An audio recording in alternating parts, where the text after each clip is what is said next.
আলামিন ভাইকে। আপনারা জানেন নারায়ণগঞ্জে আমরা যখন কাজ শুরু করি যাবত আমরা আলোচনা করে আসছিলাম, সেই প্রেক্ষিতেই আমরা আন্দোলনরত। প্রথমে একেবারে শুরুর দিকে ইসলামপন্থী কয়েকটা দল নারায়ণগঞ্জ এখন পর্যন্ত নারায়ণগঞ্জ বা এতদিন পর্যন্ত নারায়ণগঞ্জ ফ্যাসিস্ট আমলের নারায়ণগঞ্জ মূলত নেগেটিভ ব্র্যান্ডিং এর শহর ছিল। আমরা নারায়ণগঞ্জকে সারা দেশের মানুষ চিন্তা করতো নেগেটিভলি। কেন? কারণ হচ্ছে এখানে নারায়ণগঞ্জ শুনলে মনে পড়তো গডফাদারের কথা, নারায়ণগঞ্জ শুনলে মনে পড়তো যে দূষণের কথা, নারায়ণগঞ্জ শুনলে মনে পড়তো চাঁদাবাজির কথা, রাজনৈতিক দুর্বৃত্তায়নের কথা, নারায়ণগঞ্জ শুনলে মনে পড়তো 7 মার্ডারের কথা। এইরকম একটা ন্যাক্কারজনক পরিস্থিতি তৈরি করে রেখেছিল হচ্ছে আমাদের বিগত ফ্যাসিস্ট আমলের ফ্যাসিস্টরা, গডফাদারেরা, শামীম ওসমানেরা।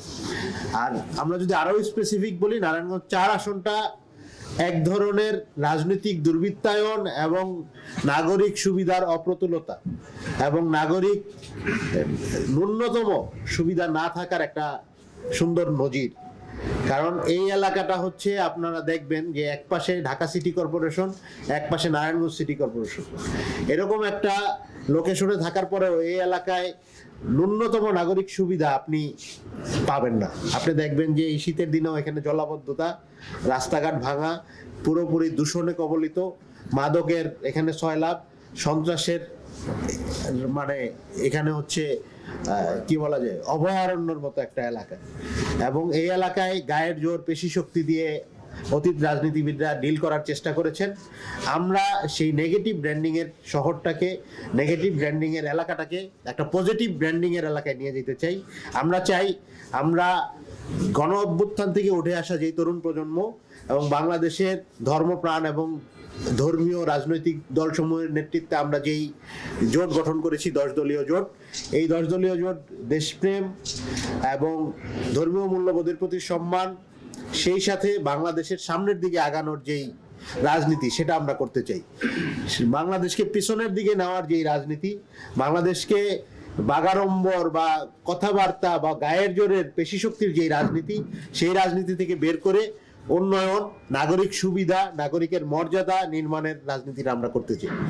সেই জায়গা থেকে আমরা বলছি নারায়ণগঞ্জ হবে অবশ্যই পজিটিভ ব্র্যান্ডিং এর শহর। কারণ আমরা জানি নারায়ণগঞ্জের অনেক পজিটিভ কিছু আছে।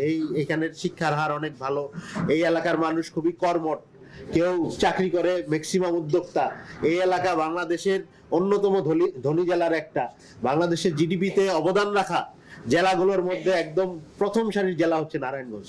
অথচ এই সকল পজিটিভ ব্র্যান্ডিং আমরা ব্র্যান্ডিং করতে পারি নাই কতিপয় রাজনৈতিক দুর্বৃত্ত, গডফাদার, সন্ত্রাসীদের কারণে। ওই জায়গা থেকে বের হয়ে আমরা চাই এই এলাকাটা মানুষের জন্য নিরাপদ, শান্তিপূর্ণ আবাসন হবে এবং নাগরিকরা নাগরিক সুবিধাগুলো সুন্দরভাবে পালন করবে।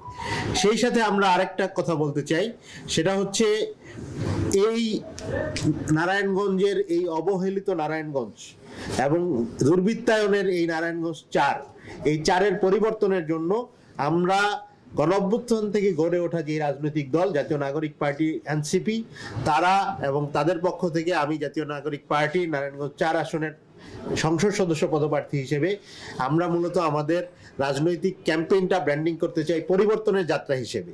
এই পরিবর্তনটা হবে রাজনৈতিক দুর্বৃত্তায়ন থেকে পরিবর্তন, এই পরিবর্তনটা হবে অবহেলিত জনপদ থেকে নাগরিক সুবিধার জনপদে পরিবর্তিত হওয়ার পরিবর্তন।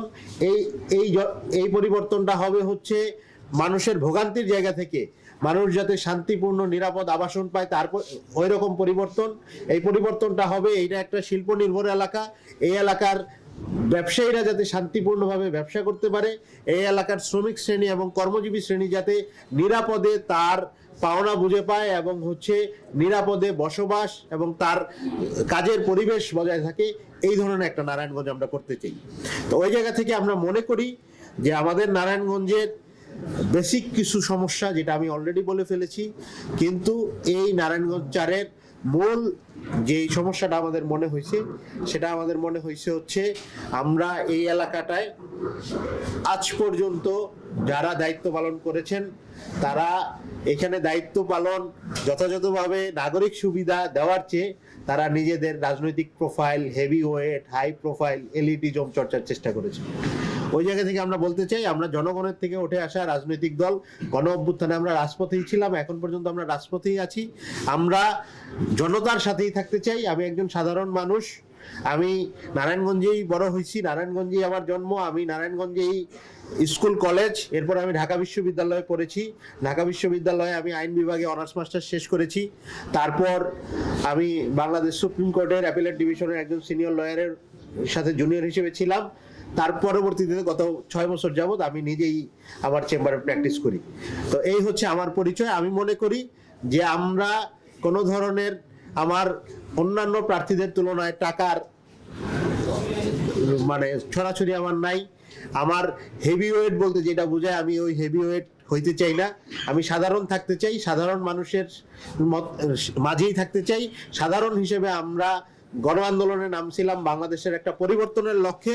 বাংলাদেশের একটা পরিবর্তন হয়েছে, ফ্যাসিস্ট মুক্ত পরিবেশ আমরা পাইছি, কথা বলার পরিবেশ আমরা পাইছি। 16 বছর 17 বছর পরে আমরা একটা ভোট দেওয়ার পরিবেশ পাইছি। এই পরিবেশটা যাতে আমরা মানুষের আশা আকাঙ্ক্ষা যেটা, সেই আশা আকাঙ্ক্ষার জায়গায় নিয়ে যেতে পারি, সেই পরিবর্তনটার জন্য আমরা আবার রাজপথে সংগ্রাম করতে চাই এবং নিয়মিত মানুষের কাছেই থাকতে চাই, সাধারণের মাঝে থাকতে চাই।